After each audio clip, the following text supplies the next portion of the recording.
Hi, my name is Tanner Gordon, and I'm doing my business presentation on South Georgia Medical Center. I chose this hospital because I'm from Valdosta and I've lived here my whole life. I was personally delivered there, and I've seen many of my relatives also go there for things such as delivery for their child, or medical procedures, or just to the ER.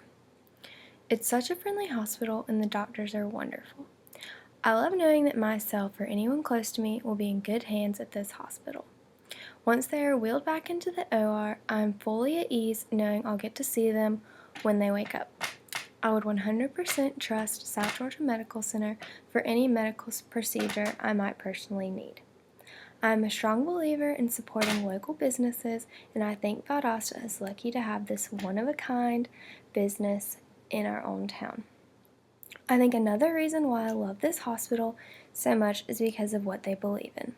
Their mission statement is, "We exist to serve people." Our primary service is restoration of health. We will be a provider of most aspects of healthcare. We will provide leadership to improve and develop the healthcare delivery systems of the future. We will work with others to improve the health of the people in the communities that we serve, and we will participate in making our community a better place to live. They also have strong values in everything that they do. Some of their values include excellence in all that we do, which means we strive to do the right thing in the right way. We are accountable in all that we do, require competence of all our people, and are compassionate in our services. Next is integrity and professional conduct. We treat all individuals with respect, expect honesty from all members of the organization, and treat all people fairly, and are ethical in all our dealings. Next on the list is team spirit and individual initiative.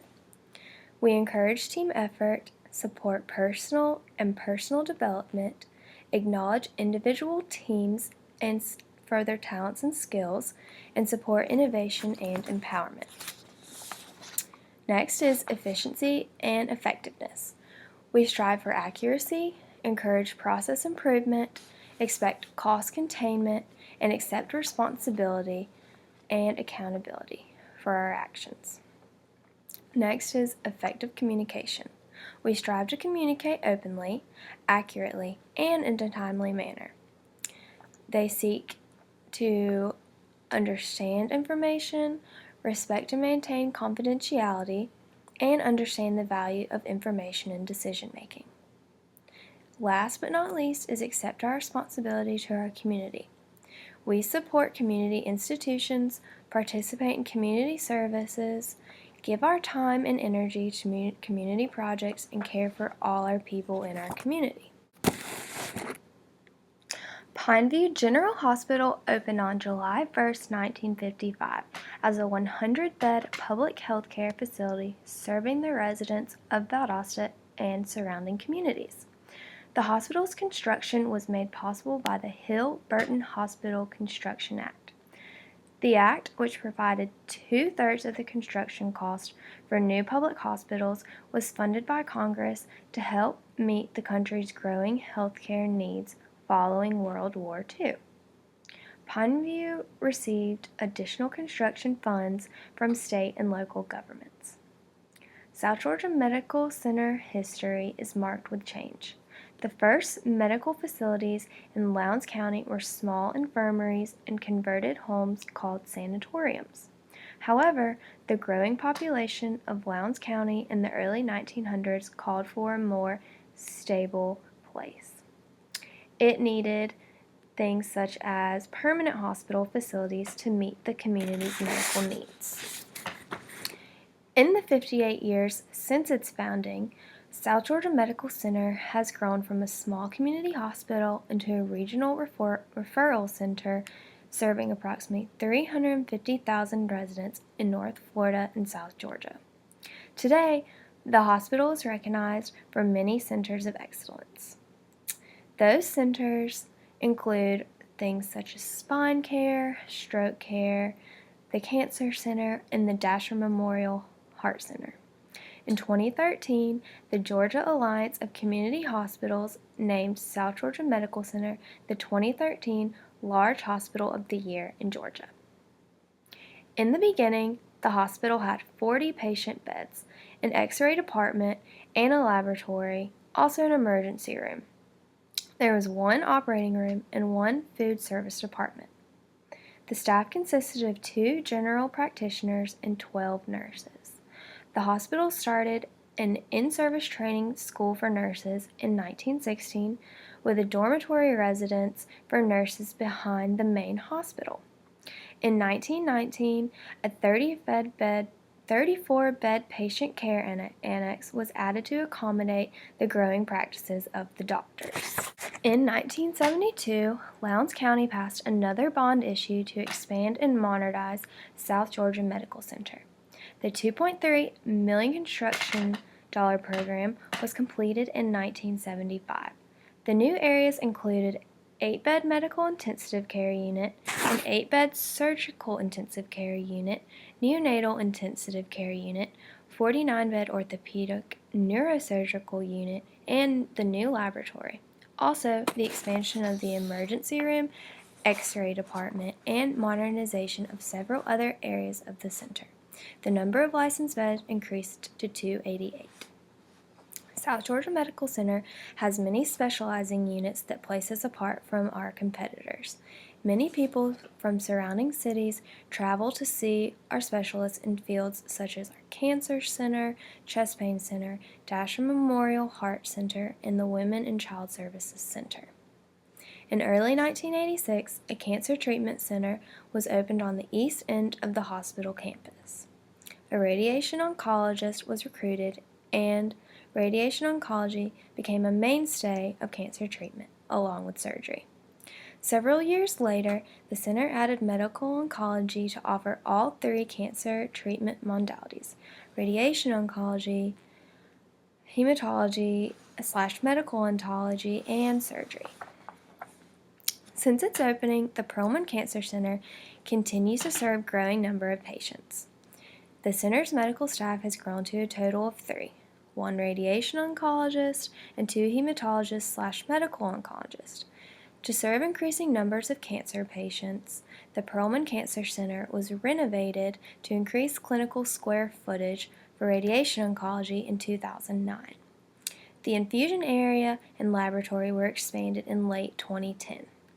On August 1, 2011, South Georgia Medical Center opened its new imaging center and women's imaging center on the first floor of the professional building. The $22 million facility is the only one of its kind south of the Macon border. All major imaging modalities, including nuclear medicine, PET and CT scans, fluoroscopy, are offered in the imaging center.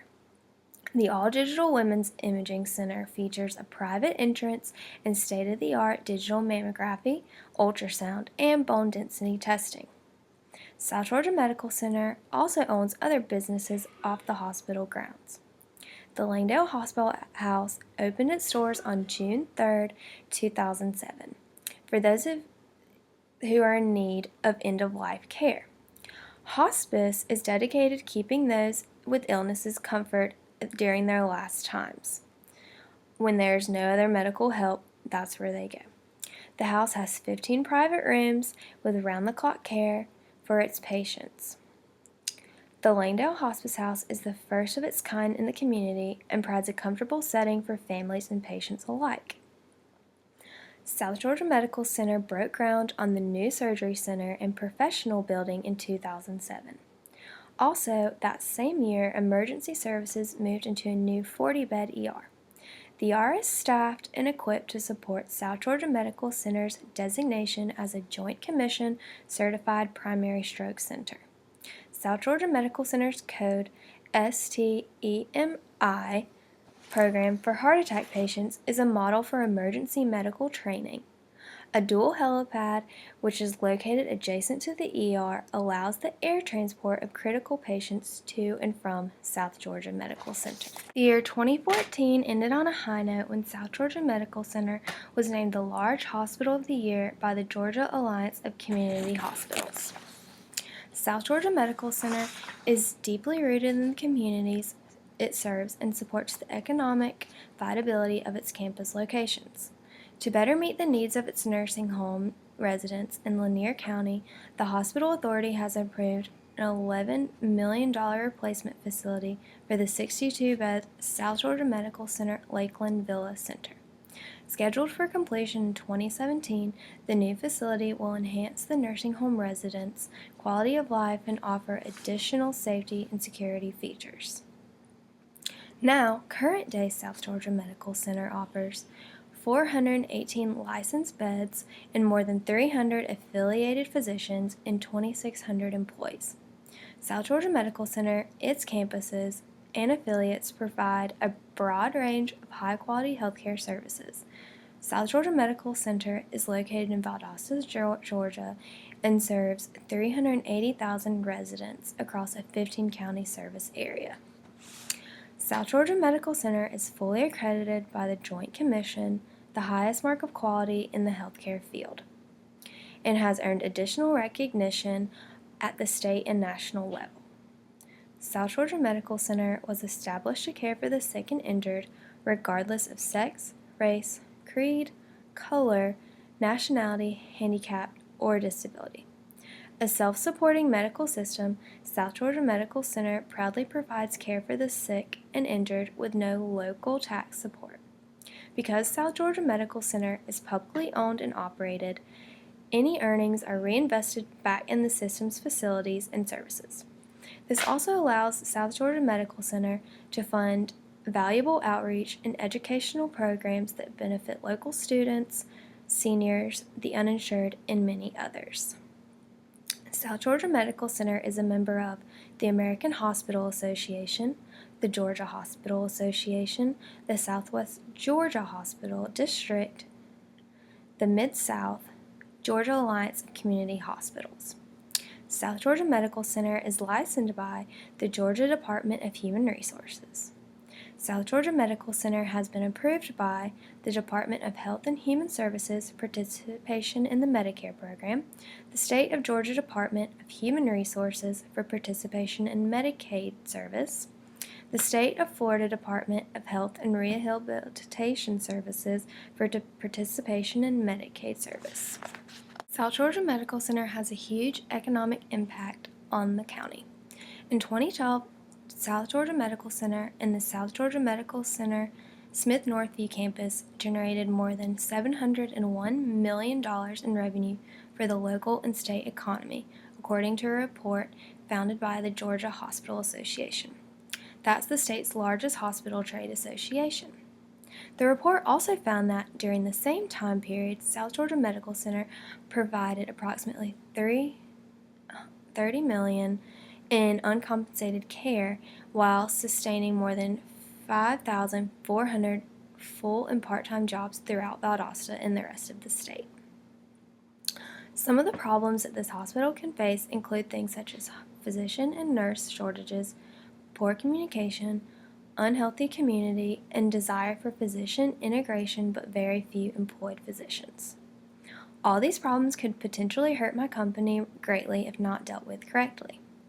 If there aren't enough nurses or doctors, then they might have to turn away patients to another competitor. This then in turn helps the competitor grow their business. Communication is always a major key in any situation or business. Without proper communications, things might not get done or patients or physicians could get hurt.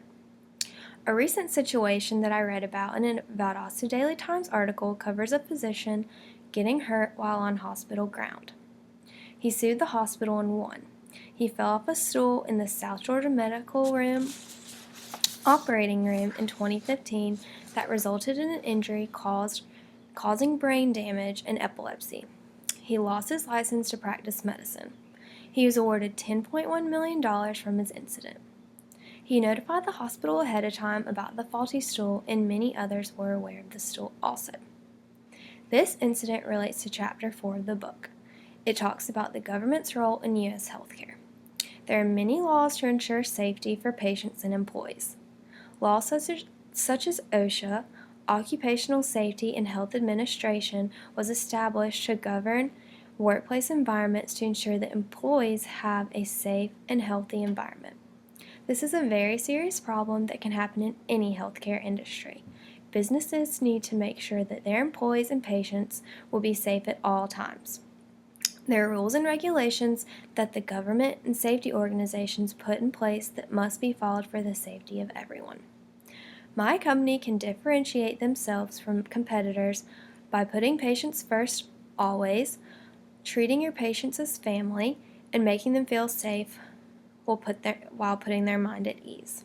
If they feel that they are in good hands with your company, they will refer you and keep coming back for the services them or their family require.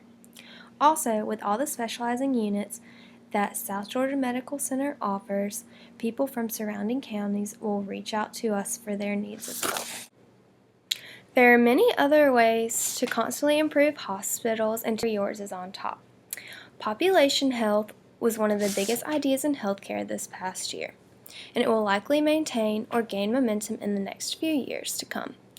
But despite the frequent use of the term in the healthcare bubble, population health is a multidisciplinary concept to be shared between public health agencies, social institutions, and policymakers.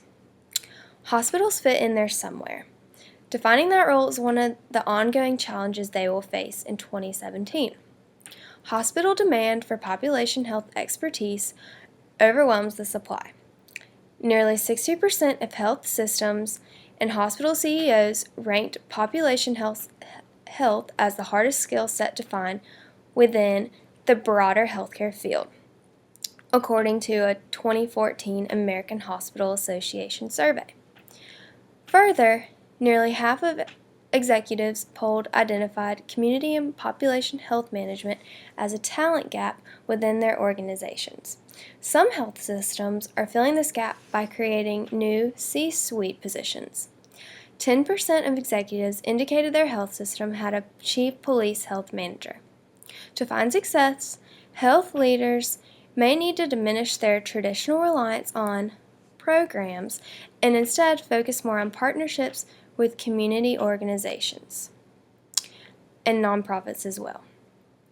Some health systems still act as anonymously as they can, ignoring a wealth of expertise and resources.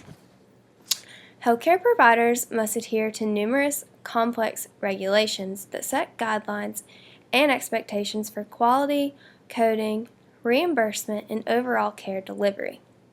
Although many of these regulations were designed to improve care and efficiency, many providers see them as burdensome and impractical. Regulations like the transition to ICD-10 coding and the Two-Midnight Rule, for example, each require providers to allocate extensive time, money, and staff for effective implementation. These regulations and the system-wide efforts required to meet them are often met with frustration and resistance. While success delays in the start dates of these mandates may seem like a relief for some, arguably delays only exacerbate the burden these restrictions impose. The Two-Midnight Rule, in theory, will ensure that any patient who stays in the hospital longer than 2 midnights legitimately needs to be there. According to the Washington Times, a potential benefit is reduced federal healthcare spending, though this would come at the cost of the lower hospital reimbursements. The rule is supposed to also help establish criteria for admitting patients rather than letting the patient linger in observation status. Other groups find healthcare regulations particularly burdensome. The fast-paced technology companies who are just getting their feet wet in the healthcare industry are finding the time it takes to develop and release products to the market is much longer in healthcare than what they are used to. There are many other ways to constantly improve hospitals, and yours is on top. Population health was one of the biggest ideas in healthcare this past year, and it will likely maintain or gain momentum in the next few years to come. But despite the frequent use of the term in the healthcare bubble, population health is a multidisciplinary concept to be shared between public health agencies, social institutions, and policymakers. Hospitals fit in there somewhere. Defining that role is one of the ongoing challenges they will face in 2017. Hospital demand for population health expertise overwhelms the supply. Nearly 60% of health systems and hospital CEOs ranked population health as the hardest skill set to find within the broader healthcare field, according to a 2014 American Hospital Association survey. Further, nearly half of executives polled identified community and population health management as a talent gap within their organizations. Some health systems are filling this gap by creating new C-suite positions. 10% of executives indicated their health system had a chief police health manager. To find success, health leaders may need to diminish their traditional reliance on programs and instead focus more on partnerships with community organizations and nonprofits as well. Some health systems still act as anonymously as they can, ignoring a wealth of expertise and resources. Healthcare providers must adhere to numerous complex regulations that set guidelines and expectations for quality, coding, reimbursement, and overall care delivery. Although many of these regulations were designed to improve care and efficiency, many providers see them as burdensome and impractical. Regulations like the transition to ICD-10 coding and the Two-Midnight Rule, for example, each require providers to allocate extensive time, money, and staff for effective implementation. These regulations and the system-wide efforts required to meet them are often met with frustration and resistance. While success delays in the start dates of these mandates may seem like a relief for some, arguably delays only exacerbate the burden these restrictions impose. The Two-Midnight Rule, in theory, will ensure that any patient who stays in the hospital longer than 2 midnights legitimately needs to be there. According to the Washington Times, a potential benefit is reduced federal healthcare spending, though this would come at the cost of the lower hospital reimbursements. The rule is supposed to also help establish criteria for admitting patients rather than letting the patient linger in observation status. Other groups find healthcare regulations particularly burdensome. The fast-paced technology companies who are just getting their feet wet in the healthcare industry are finding the time it takes to develop and release products to the market is much longer in healthcare than what they are used to. Companies like Apple, Google, Amazon have recently been developing or plan to develop apps and devices that can be used to help health purposes are finding themselves unusually tied down by regulation and inspection. Hospital infection control and prevention programs discovered newfound fame in 2014, thanks in large part to the appearance of Ebola in U.S. hospitals and its subsequent transmission to 2 healthcare workers treating an Ebola patient. The presence and transmission of the Ebola virus within U.S. borders steered the public eye toward the providers' organization's infection control efforts. It wasn't always positive. Ebola also brought attention to the staggering numbers of healthcare-associated infections that occurred in U.S. hospitals annually. This number is about 1.7 million, according to the CDC. The newfound attention being thrust upon infection prevention can yield positive results in hospitals. They then seize the opportunity. Now is the time to invest in giving infection preventionists the resources, in terms of people, technology, funding, all being able to robust. Nurses can focus on performing important daily tasks, like donning and doffing personal protective equipment correctly and effectively when dealing with infection diseases. And the infection prevention team can collectively watch each other's backs. Overall, this town and hospital have so much to offer to patients, employees, and the community. Valdosta is one of Georgia's most spirited and successful communities. The area boasts a thriving business community, superb educational system, affordable housing, and many recreational opportunities in the arts, and etc. Located in the heart of the Southeast, Valdosta enjoys a temperate climate all year round. It's the perfect place to get an education, launch a career, and start a family. Experience our charming community and enjoy the great people, festivities, and fun that all make up the place South Georgia Medical Center calls home.